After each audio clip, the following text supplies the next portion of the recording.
Hello, Africa, and welcome to AAU Talks on AAU TV. AAU TV, the voice of higher education in Africa.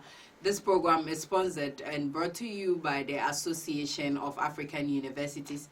My name is Dufie Addai, and I'm going to be your host for today's discussion.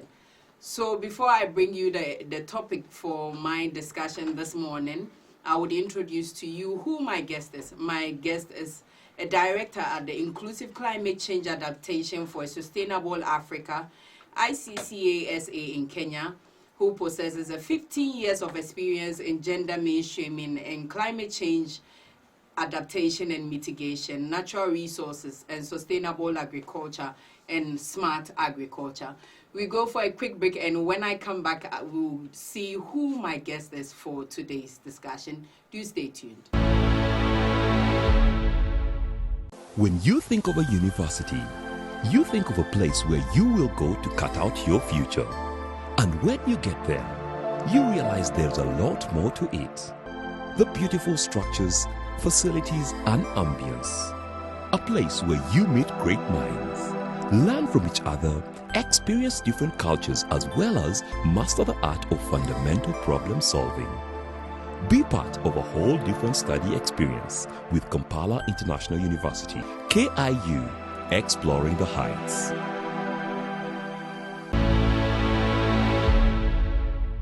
Welcome back to AAU Talks on AAU TV, and my guest for today's discussion is Dr. Mary Nyasimi. Thank you, Doc, for joining us. And how are you in Kenya? Thank you very much, Irene. And Kenya, we are okay. The weather is wonderful, and COVID has done a lot of damage to our economy, though. Right. So how have you been faring? How is it? How are you coping with the corona? Is the numbers increasing, or how is it being managed over here? Actually, my country, our president has been really excellent in putting in measures to curb the COVID-19, the spread of the infection. And the measures that he put in place are actually ensuring that the numbers are going down. Right now, the numbers are going down each day. And even the number of deaths, we used to report about 6 to 7 deaths per day. Now, some days we don't even have the number of deaths. Okay, that's good. And so we want to talk about women as change agents in climate change adaptation. And I think with your work of experience, you are the right person to talk about that. And so before we even talk about it, we want to know about you. We want to know about ICCASA. So Doc, if you can hear me, let us know a little bit about yourself and what you do at ICCASA. Thank you very much, Irene. And thank you for such a wonderful introduction. As you had mentioned, I'm currently the director at the Inclusive Climate Change Adaptation for Sustainable Africa. This is an NGO with headquarters in Kenya, but we work across Africa. And we work on inclusive climate change research and development issues. As you had mentioned earlier on, my expertise lies in gender equality, social inclusion, and climate change. Right. And through ICASA, we conduct and disseminate research findings on impact of climate change on rural farming communities, especially women and the youth, who are one of the most vulnerable groups in Africa. Right. So, Doc, we want to know, because for some time now, climate change has been on the mouth of almost everyone. It has been like a driving force right now. Why do you think has been so? Because UN, everywhere we are going, they are protesting, people are talking about it. We have this young girl, Greta, who is also doing all these things. What do you think has been the reason why people are now coming up with the issues of climate change? Okay. That's an excellent question, actually, and a very excellent discussion topic. One thing I would like to know, and even the world to know, is that there's no country in the world that is not experiencing the drastic effects of climate change. And the greenhouse gases are more than 50% higher in 1990, and the effects are causing lasting changes to our climate system. And it's true, people have been talking about climate change, and climate change is one of the SDG actions that have been outlined within the Sustainable Development Goals of the UN. Yeah. And the reason is because it's a multiplier, has a multiplier potential to worsen some of the humanity's greatest challenge currently we are facing. These include health, as you can see, the COVID problem, poverty, and hunger, particularly in Africa. And if we focus on Africa, climate change threatens the progress already made on some of the developmental efforts that we have. That's right. And it is also causing inequality within a country itself and across countries. It's causing inequalities. And as mentioned, it is undermining progress on sustainable development agenda, and is threatening to reverse the little effort that we have done. So that will mean that whatever we have done will totally be diminished. Right. And therefore, vulnerable regions such as Africa, who contribute only very little to the effects of climate change, need to go hand in hand with efforts to integrate disaster risk measures, sustainable natural resource management, human security into our national development goals to curb the effects of climate change. Right. And in particular, focus on women and the youth in our continent. As you know, Africa has the highest number of youth population. So we need to focus on those as well.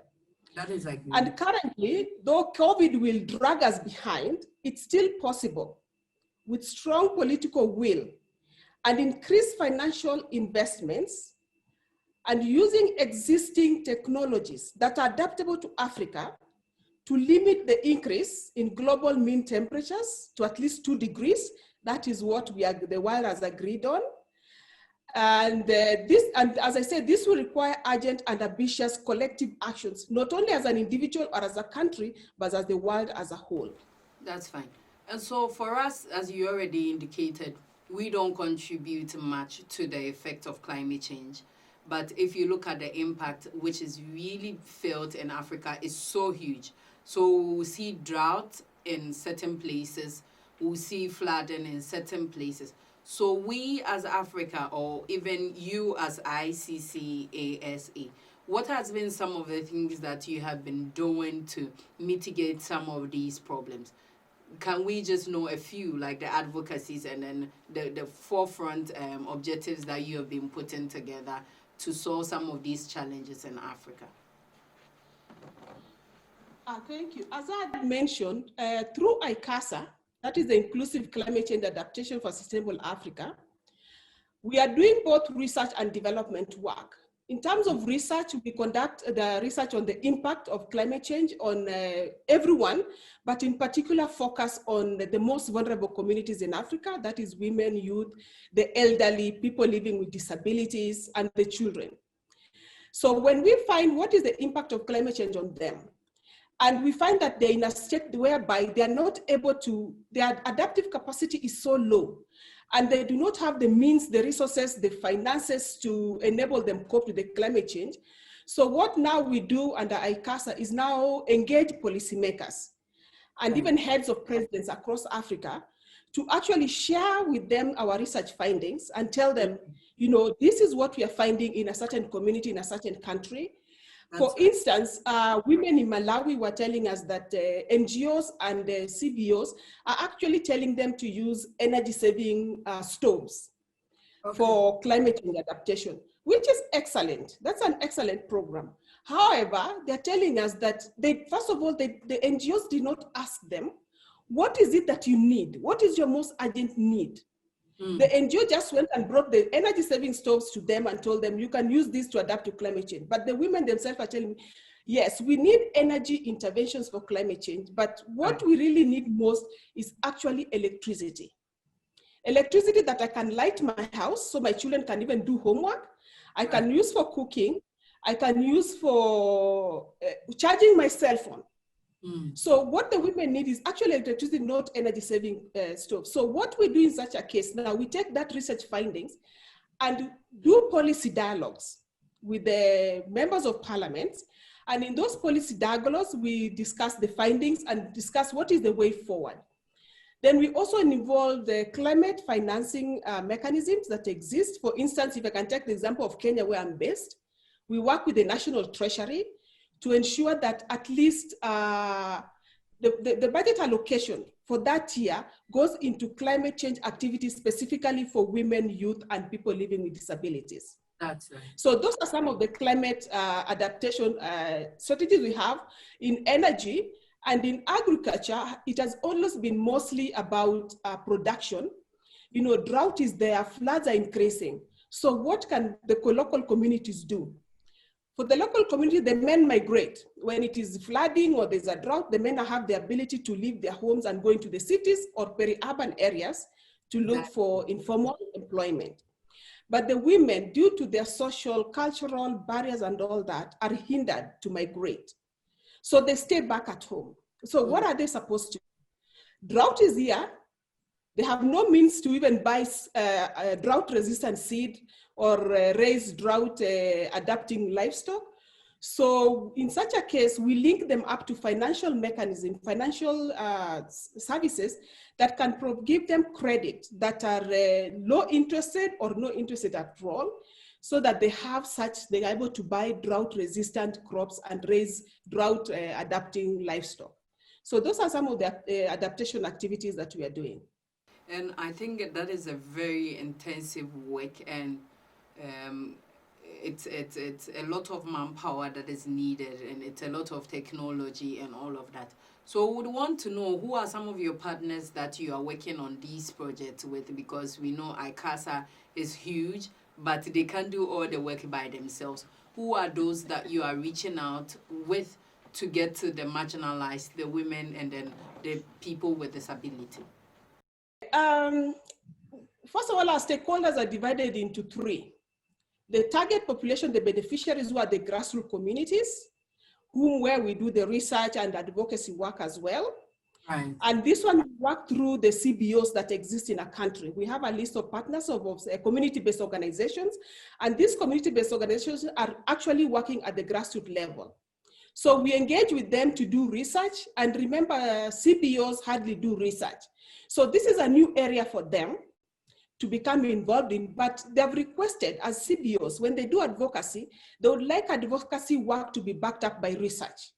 So that is where now ICASA comes in, and we work with them to build their capacity to conduct research within their communities, and then share that information to us and to the rest of the stakeholders in their country. Then the second one are the governments and policymakers. Those are our next target. As I said, these people are usually very busy in the political arena, but their voices and their decisions carry a lot of weight across the country or even globally. So if we take now these results we have found and share, as I said, in policy dialogues, in policy briefs with them, or in meetings. I do attend the United Nations Framework Convention on Climate Change talks, right. And I've been attending those ones for the past almost 6 years. So during those times, all these heads of state comes, ministers attend those meetings. So I get an opportunity to share the research findings to them and influence them to actually now go back home and design and ensure that gender responsive climate change actions are implemented. Then the next group of our stakeholders are our donors. And our donors, as you know that most of them are actually focused on ensuring that women and the youth participate in climate change actions. So our greatest donor has been the African Development Bank, which has been really instrumental in investing some of the research work we've done. We are working with a German donor right now, Frederick Batch, who are supporting our research to develop training manuals for community-based organizations on how to do gender mainstreaming within climate change actions. So these three levels of stakeholders, donors, government policymakers on that, and grassroots levels, we more or less create a triad around them to either collect information and disseminate information all around. That's fine. Doc, we'll go for a short break, and when we come back, we'll continue with our discussion. And so if in case you just tune in, this is AAU Talks, and we are talking about women as agents of change in climate change adaptation. Do stay tuned.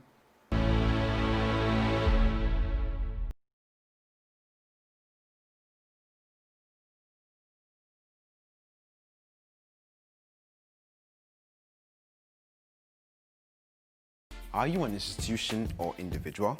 Do you intend to organize a memorable event to be archived for future reference? Then look no further than AAU Studios, because it's your best bet with our spacious studio and state-of-the-art media equipment such as 4K Panasonic video cameras, KinoFlow lights, assorted microphones, live streaming equipment, among others.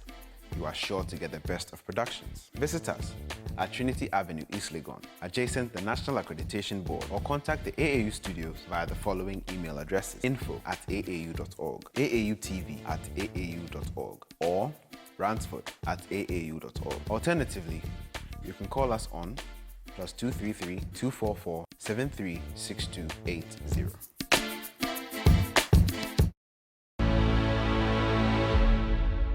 Welcome back to AAU Talks, and we are talking about the change agents in climate change adaptation, that is women. And this discussion is very important because we know the impact women have on the change, on when changes are being effected. And so, Doug, before we went on the break, we were talking about your stakeholders and how important it is for them to come in so that climate change can be addressed, issues can be addressed.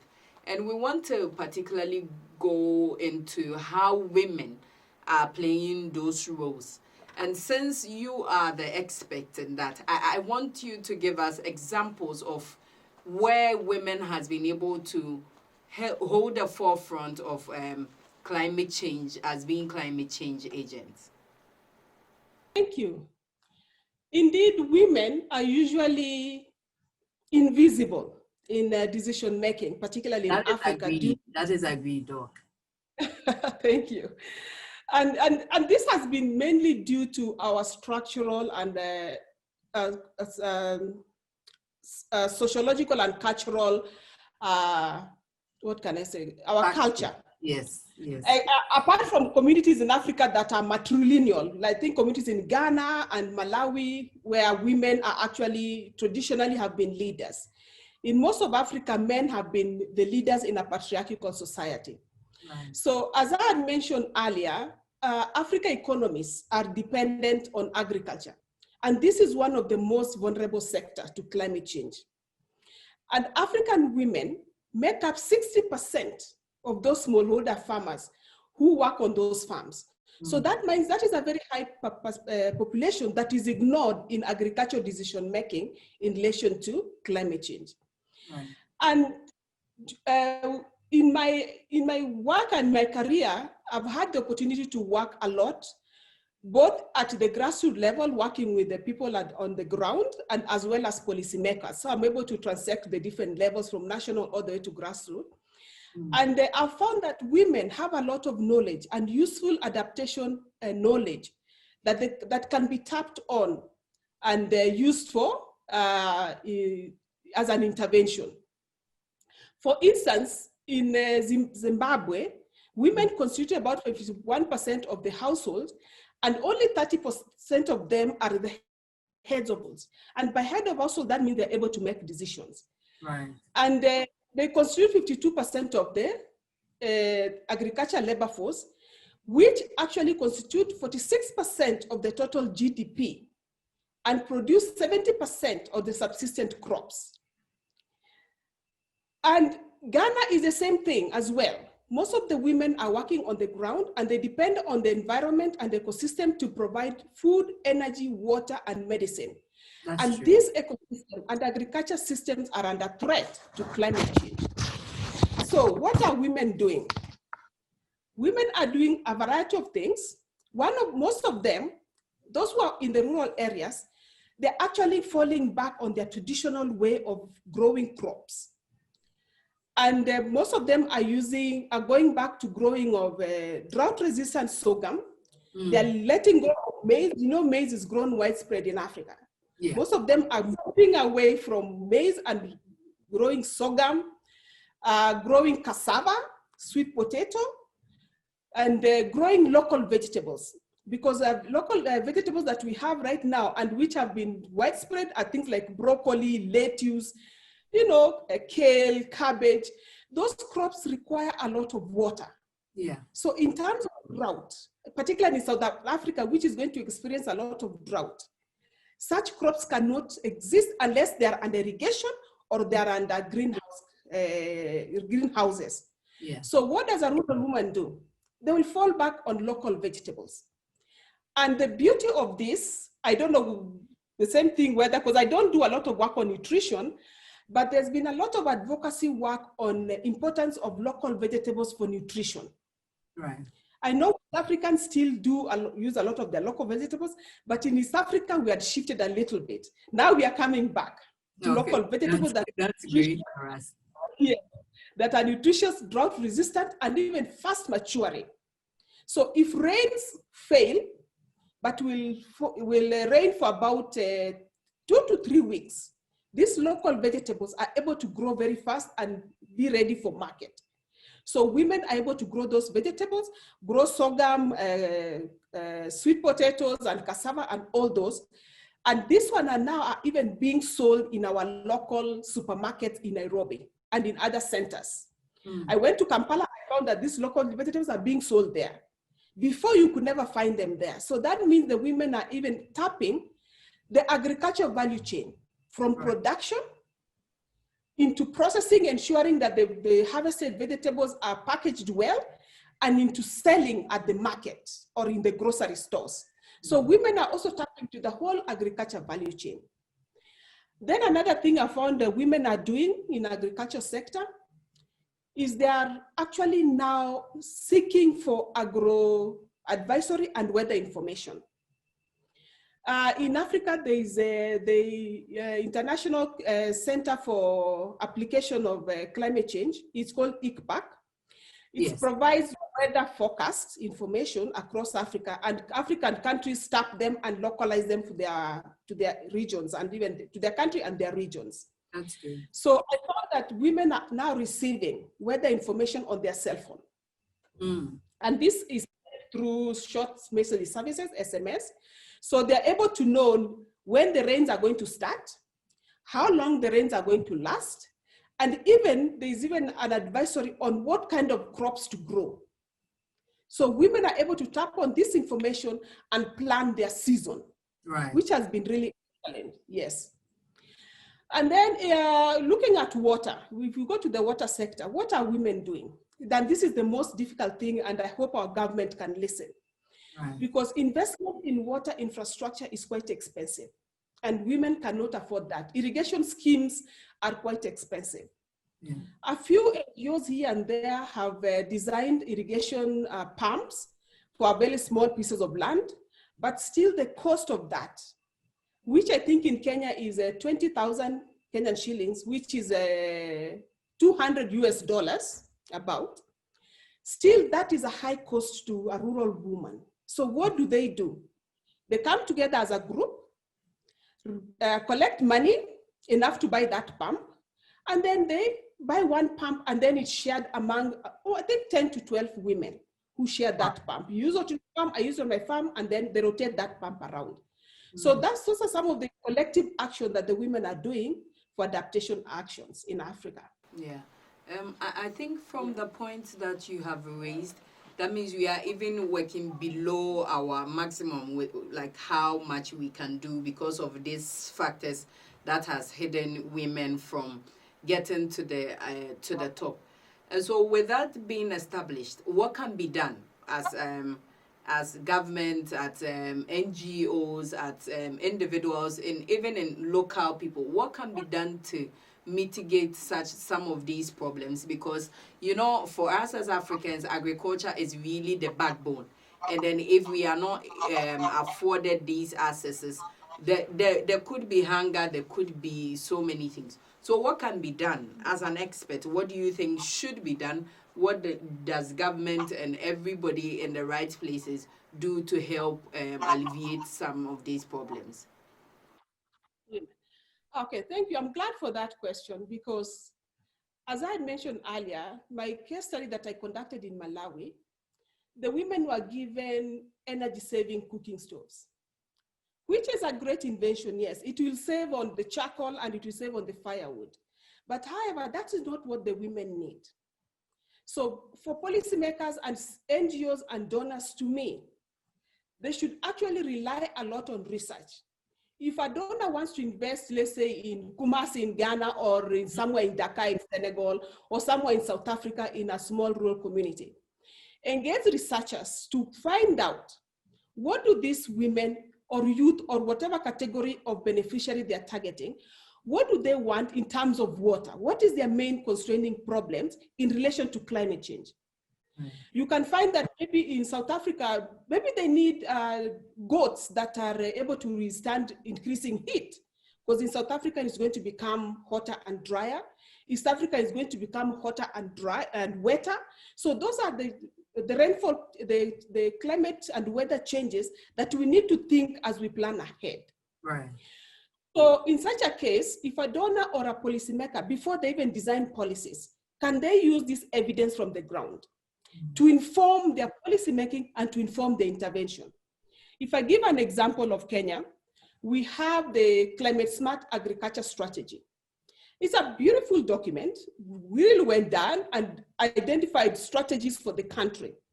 But that document now needs to be localized, because even Kenya as a country on its own has different agroecological zone and different ethnic groups. Right. So like northern Kenya is mainly pastoralists. In central Kenya is small scale farmers where there's a lot of rainfall. Towards the coast is a saline and hot weather environment. And towards the western region, we have the Lake Victoria region. So those 4 different regions require different interventions. So the policy is a big document up there, excellent, but we need now to cascade it to the community. What will each community need? And how much investments will involve? Investment, I'm talking in terms of finance as well as human capital, the technical team. How much will each of these communities need? What is needed? And then do all that budgeting to the national budget.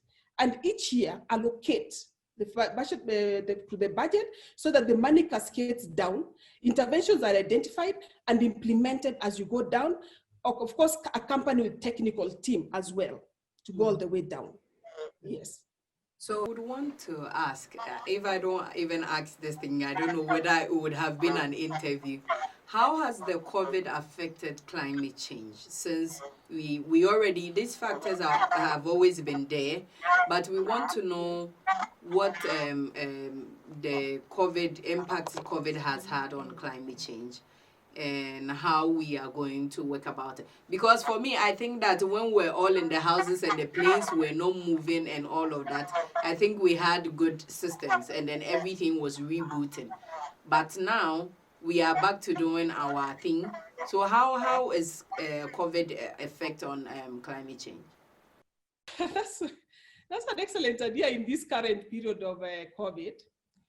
Indeed, as you know, COVID is just started this year. Let's say from January or February is when the world suddenly woke up, oh, we do have a pandemic in our hands and we need to start taking measures.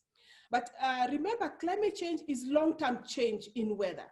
Exactly. We cannot that within 1 year we can change the climate that drastically. No. It's long-term. In fact, the effects of what we are feeling now happened during the industrial age, I think in the 1800s or 1700s. Those are the effects we are feeling now. And remember, that is why most of the developing countries are blaming the developed countries, because it's at that time when they had a lot of industries going. Industrialization going on. Yes, so Africa had not reached that stage yet. So that is the effect for the climate change is a long term. But so within 1 year, we cannot say what has been the effect on the climate, the COVID on climate change, particularly on reducing greenhouse gas emissions. Yeah. However, there are 2 sides here. There is a positive and the negative. Exactly. The positive has been with the lockdown, for sure, which I can now project probably into the future. With the lockdown and people not moving with vehicles, no aeroplanes, factories had to close down because of, staff had to stay at home. Maybe production went down, particularly in countries like India and China, which are rapidly industrializing. So the greenhouse emissions, the carbon dioxide must have gone down. Indeed, I read a blog saying that a child in India who was born in 1990 suddenly saw the sky. Yeah. I've never seen the sky. That too. Imagine that is a 30-year-old kid. They have never seen the sky. Suddenly they're seeing and saying now what they read in the books, the sky is blue, is actually blue. But luckily in Africa, we've been lucky. We've not had such extreme measures of, having a lot of smoke in the sky. So we have been lucky to still see our skies, or not face the problem of wearing masks as we walk in the streets like you do in China. We've not had that experience yet. And then I said there was a positive and negative. On the negative side, COVID has taken the attention that climate change was focusing on. Exactly, that is the point. Since we signed the Paris Agreement in 2015, and I've been part of the negotiation, particularly on gender and climate change, representing Kenya in most of those talks. And we've been building the momentum on how do we implement this Paris Agreement. Countries are expected to do their nationally determined contributions to make their commitments, how much greenhouse emission they're able to emit or reduce. But with COVID coming in this year, practically the conversation on climate change has stopped. Has changed, yeah. Yes, it has stopped. Even the funding, the investments that was going to climate change has been shifted to ensure that we get a vaccine for COVID. Yeah. So as I said, any progress that we had made, honestly, we are either at a standstill or we'll go back and start rebuilding. So, and it is important. We've been discussing that climate change will lead to a lot of pandemics that will affect our health. Maybe this is one of the examples, although they're trying to find the source of the COVID. What was the source? How was the link between the animals and how it jumped into humans? There's been a lot of research on that. But if we had ensured that our health systems are effective, so that COVID would not have jumped from China to then spread from there, we will not be having this problem. So pandemics will become like climate change, affecting everyone, each one of us, wherever we are, whichever corner of the world we are, it will affect us. But unlike COVID, which you can hide in your house and lock yourself up there for 1 month and don't get infection, climate change will find you in your house. And so it brings me back to my last question, which says that if we don't do something about the climate, then nature would itself take care of it. Is that true? So now we are experiencing COVID because we are not taking care of our climate and everything that happens. Is that assertion correct? Yes. Nature always has to find a balance. Yeah. As a scientist, you always have to find a balance. When there's a reaction on one side, there's action and reaction processes. Yeah. So with climate change, it will be the same thing. And climate change has occurred throughout history. Yeah. It happened. It reaches a period where there's increased heating and cooling periods. That has happened. You've had those fluctuations. But the current rapid pace of heating is too much. So that the system cannot handle. And the number of people, the population that we have is so big. In maybe 2,000 years ago, the population was very small. But now, right now, the population is so big, we are all interconnected, and we are emitting more emissions to an extent that maybe the recovery stage will not be as fast as expected. Yeah. So what will happen? We'll have more dry places, we'll have more floods in places, and many people are going to continue dying. That's a simple fact. Look at Lake Chad. Lake Chad has totally dried up. Dried up, yeah. I've not done the impact of Lake Chad there to see what has happened to the communities there, but what I've read is that those communities have migrated into the cities. So they're crowding cities. And cities do not have good sewage drainage systems. So those ones, when it rains a lot, it will flood. Those people will die. Eventually, probably in 2100, if nothing is done now, we might lose half the population. So, Doc, we are going, and also our last question: what will be some of the recommendations that we need to do, even as women who are very important agents of change for climate change? And then we can go from here. Yes, as women, and me particularly as I'm a woman here and an African woman, I need to sit at the table. Agreed. Governments, yes, talk that they will have 20% women in parliament, 30% women in parliament, which is excellent. I think Rwanda has achieved that, either 51 or 50 or 51% of women in parliament. However, having a seat is not enough. Women's capacity need to be built to ensure that they're able to voice their concerns. You know, sitting at the table and being counted, yeah, that's okay. But are they able to stand up in front of men and tell them, this is my intervention, this is what women need? And as women farmers, I'm lucky I'm able to stand up in front of a group of people and talk, but women farmers might even be more shy to speak on that. So we need to build the capacity of women farmers, first of all, to identify what is it that do they need in terms of farming, in crop, livestock, fisheries, marketing of agricultural products, in terms of energy, water, infrastructure. What do women want in this changing climate? And then ensure that these women are carried from wherever they are, or even speak on Zoom like we are, and share policymakers with world leaders and tell them, this is what we need. How can you help us? So we need that capacity of women to speak as change agents. Right. They know, we know a lot, but we keep it. We keep it. So how can we ensure that we're able to stand out and speak? And can we be given a platform, a forum to do that? Furthermore, we cannot do this alone. As I always say, we need our men to step up also. Yeah. Our men to drag their mothers, to drag their sisters, to drag their daughters, to drag their aunts, their grandmothers, to come and tell their story. Yeah. Let the men give us that platform as well. Let them be engaged in women issues, and let them not think that women issues, we want to change the culture. No. Culture itself changes. Yeah, it's dynamic. Yes, culture changes, but we just want our voices heard. What can we do? Thank you. All right. Thank you, Dr. Mary Yasimi, for this insightful conversation.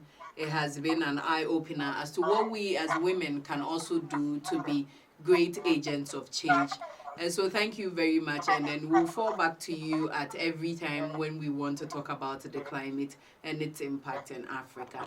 So if in case you just tune in, this has been AAU Talks on AAU TV. My name is Dufie Addai, and I've been privileged to be the host of this discussion. Do stay tuned and keep watching.